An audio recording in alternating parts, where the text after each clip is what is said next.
Nagpadayon na po ang atong team sa pag-apod-apod niini nga ato ang solar radio transistor nga hatod mismo sa Aron Foundation ilam sa atong One Radio campaign mga kasama.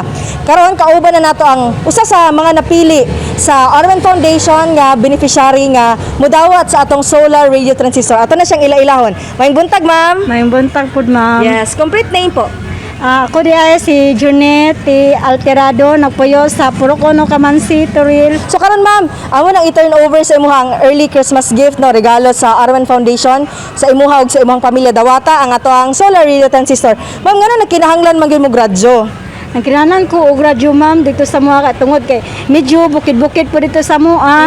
Then ang TV man gud, ma'am, kanang dili kayo siya kuan kayo sa mga TV. Ang radyo daghan man gud siya mahimo. Bisag nagkuan mi naglihok na gyapon siya nagtingog kuan pud kay ni siya gamit pud gapon ni sa kuang anak na nag-eskwela og module. Oo. Sakto kay na ma'am kay ang DXDC makadungog mo no makapaminaw mo matag Domingo natay educational program ana makadungog nga kasamtang ga module ang imong anak. Perfect kay sa imong pamilya na and we hope nga nalipay mo nga nakatabang gud mi sa inyong pamilya pinaagi sa Aron Foundation sa One Radio campaign. Mao to mga kasama, mission accomplished na turn over na nato kang ma'am ang atong solar radio transistor alang sa atong Aron Foundation sa One Radio campaign. Kini sa radyo man ay mi Genita Tatak RMN.